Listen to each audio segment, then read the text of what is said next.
একটা জুলাই সনদ বাস্তবায়নের ক্ষেত্রে ওই আন্দোলনটাতে সবাই একাট্টা ছিল, কিন্তু সনদ বাস্তবায়নের ক্ষেত্রে আমরা কেন একমত হতে পারছি না? কোথায় গিয়ে আসলে আমাদের মধ্যে মতের অমিলটা হচ্ছে? সেটা হচ্ছে যে যেমন বিএনপি সহ যে রাজনৈতিক দলগুলো তারা সংবিধানকে সমুন্নত রেখেই সমাধানটা চাইছে। অন্যদিকে যেটা বলা হচ্ছে যে জুলাই সনদ অর্থাৎ এই আন্দোলনের শক্তি বড় শক্তি, অতএব এখানে আন্দোলনকারীরা একটা সিদ্ধান্ত নিয়ে সেটা সংবিধান সেটাকে অনুসরণ করবে।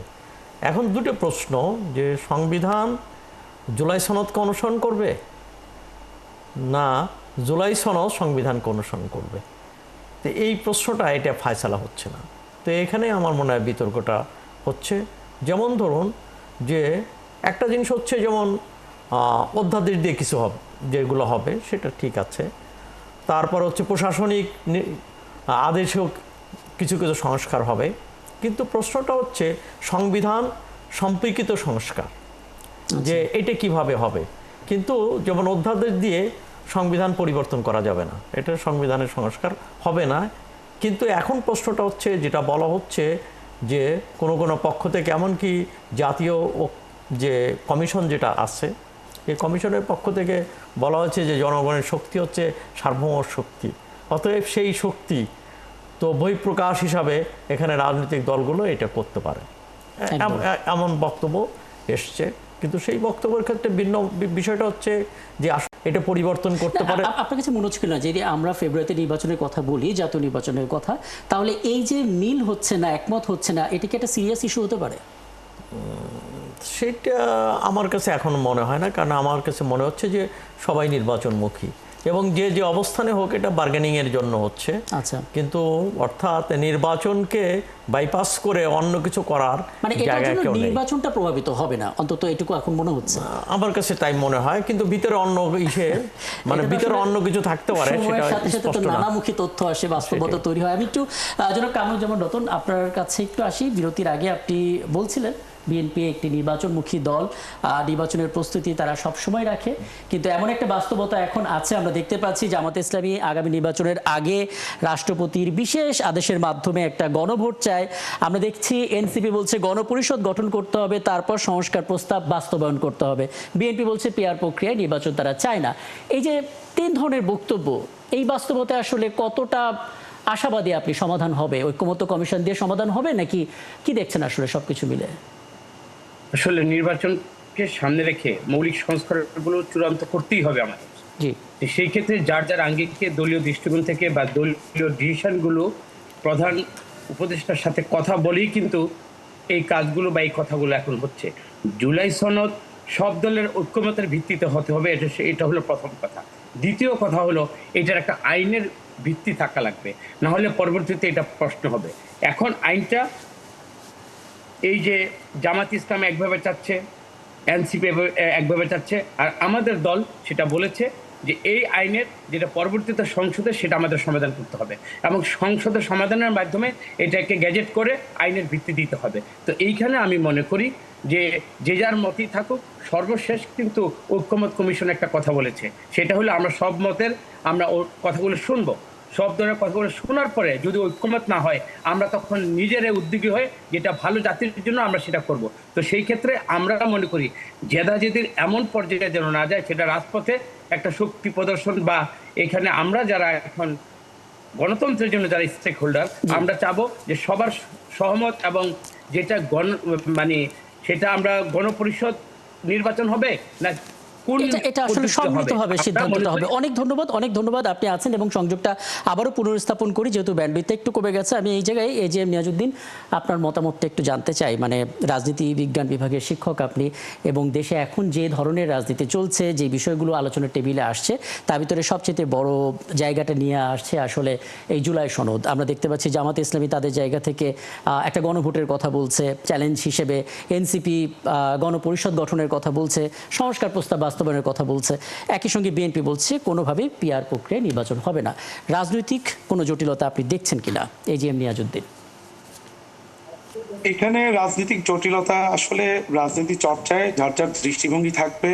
আমার কাছে সবচেয়ে গুরুত্বপূর্ণ মনে হয় যে আমাদের রাজনৈতিক দলগুলো যেভাবে পাশাপাশি বসে এই প্রায় দীর্ঘ 6 মাসের বেশি সময় ধরে তারা যে আলাপ আলোচনা করে নিজেদের মৌলিক সংস্কারের ব্যাপারে যে পরিমাণ সময় ব্যয় করেছে, মত প্রকাশ করেছে, এই যে একটা চর্চা তৈরি হয়েছে, পরামত শোনার যে আগ্রহ এবং সংস্কৃতি, সেখানে সবকিছু যে আমরা আসার মতো সবাই সবার সাথে মিলে যাবে, এটা কিন্তু ঠিক এটাই বাস্তব।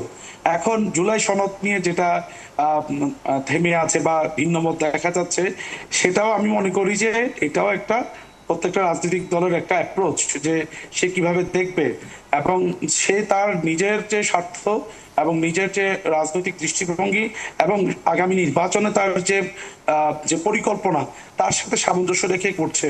আপনি দেখছেন যে এখানে আপনি এনসিপি সে চাচ্ছে গণপরিষদ নির্বাচন, এটা আবার বাকি দল চাচ্ছে না, অর্থাৎ এনসিপির জায়গাটা বিশ্লেষণের একরকম, তো এটা জামায়াত ইসলামী তার জায়গা থেকে সে চাচ্ছে গণভোট এবং পিআরও চাচ্ছে, বিএনপি তার জায়গা থেকে পিআর চাচ্ছে না।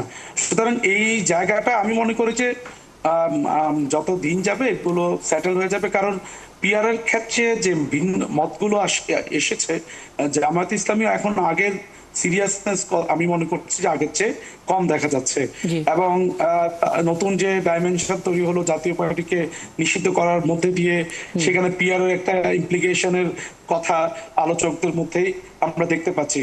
তো সুতরাং সেই জায়গাটাও তারা সম্ভবত আগের চেয়ে কিছুটা সফট, কিন্তু গণপরিষদ নির্বাচনের যে কথাটা, সেটা কিন্তু আর একটু নতুন আলোচনা, এই যে একটা গণভোট, এটা একটা নতুন আলোচনা।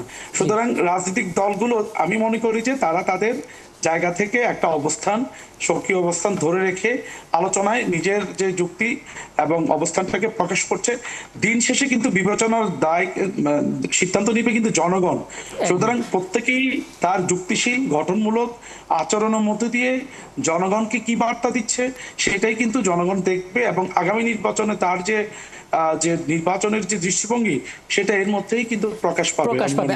আমি এই জায়গাটাতে আপনাকে থামাই, আমি এখানে জনাব ফরিদুল হক আপনাকে একটু যুক্ত করি এই অর্থে যে আমরা আসলে 5 আগস্ট পরবর্তী যখন এই এনসিসি গঠন হলো, ঐক্যমত্য কমিশন গঠন হলো, তখন সব রাজনৈতিক দলকে এক টেবিলে বসতে দেখছি, এবং এটা আসলে দেশের প্রতিটা মানুষের জন্য অনেক আশাব্যঞ্জক একটা দৃশ্য, কারণ সবাই এটাই প্রত্যাশিত অবস্থায় রাখে যে সব রাজনৈতিক দলগুলো একসাথে বসবে এবং তারা তাদের মতাদর্শ অনুসারে চাওয়া পাওয়াগুলো বলবে এবং একটা জায়গায় এসে তারা একটা ডিসিশন আসবে এবং একমত হবে। আপনি আসলে কতটা আশাবাদী যে আগামী রোববারের এনসিসি যে মিটিংটা হবে, সেখানে আসলে আপনাদের এই বিষয়গুলো একটা সমাধানের জায়গাতে যাবে? এখন পর্যন্ত আপনি ফিল করছেন কিনা যে গণপরিষদ গঠনের ব্যাপারে একটা ইতিবাচক সাড়া মিলবে নির্বাচনের আগে? হ্যাঁ, গণপরিষদ গঠনের ব্যাপারে আমাদের তো ধরেন মনে করেন যে ঐক্যমত্য কমিশনে বটেই, এর বাইরেও বিভিন্ন পর্যায়ে বিভিন্ন রাজনৈতিক দলের সাথে এই আলোচনাগুলো হয়েছে। ঐক্যমত কমিশনের সাথে আলাদাভাবে হয়েছে, বিভিন্ন বিশেষজ্ঞদের সাথে আলাদাভাবে হয়েছে, সিভিল সোসাইটির সাথে আলোচনাগুলো হয়েছে। মানে আমরা কেন গণপরিষদ চাচ্ছি, এটার পেছনে আমাদের ঐতিহাসিক, রাজনৈতিক এবং ধরেন সাংবিধানিক ব্যাখ্যা আছে, কিংবা আইনগত ব্যাখ্যা আছে। আমি মনে করি যে সবাই যদি আমরা বুঝি, কারণ আমাদের ঐতিহাসিক বাস্তবতা আমরা জানি যে সংবিধান সংশোধনের মধ্য দিয়ে আমরা ওইখানে আসলে এটাকে সমাধান করতে পারবো না। আমাদেরকে একটা, কারণ আমাদের এখানে বেসিক স্ট্রাকচারে চেঞ্জ হচ্ছে। ধরুন আমাদের এখানে আপার হাউস ছিল না, আপার হাউস হচ্ছে, তত্ত্বাবধায়ক সরকার বাদ করে দেওয়া হয়েছিল, এইটা ঢুকতেছে, যেটা বেসিক স্ট্রাকচারের কথা বলা বাদ করে দেওয়া হয়েছিল।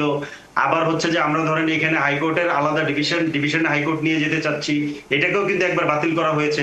তো এই ঐতিহাসিক অভিজ্ঞতা আমরা মনে করি যে গণপরিষদের মধ্য দিয়ে গিয়ে জনগণকে ইনক্লুড করে যদি আমরা সাংবিধানিক সংস্কারটা করতে পারি, তাহলে সকল সমস্যার আসলে একটা মানে মোটামুটি একটা সমাধান আমরা পাবো, যে আমরা একটা নতুন স্টার্ট পাবো। নাহলে আবার আমাদেরকে সেই পেছন থেকে টানার একটা ঝুঁকি আমাদের রয়ে যায়। তো সেই জায়গাতে আমরা অনেকের কাছ থেকে খুব পজিটিভ সাড়া পেয়েছি। আমরা আশা করি, এখন আমরা আশাবাদী যে যেভাবেই হোক আমরা একটা জায়গাতে আসতে পারবো, এবং এই যে ধরেন দূরত্ব, এইটা আমাদের জন্য খুব একটা বড় অসুবিধা হবে না। আমরা খুব দ্রুতই একটা সমাধানের জায়গায় চলে আসব। আশাবাদটুকু আসলে দরকার ছিল, কারণ রাজনৈতিক দলগুলো সবসময় যে কাদা ছোড়াছুড়ি একটা রাজনীতি আমরা দেখে এসেছি, নতুন বাংলাদেশে সেটা তো আর কেউ দেখতে চায় না। একটা সমাধান আসবে, সেটা সবারই প্রত্যাশা। আপনাদের দুজনকে অনেক ধন্যবাদ, একটা দীর্ঘ সময় আমাকে দিলেন। আমাদের সঙ্গে ছিলেন বিএনপির কেন্দ্রীয় সমাজ কল্যাণ বিষয়ক সম্পাদক কামরুজ্জামান রতন এবং ছিলেন এনসিপির যুগ্ম সদস্য সচিব ফরিদুল হক।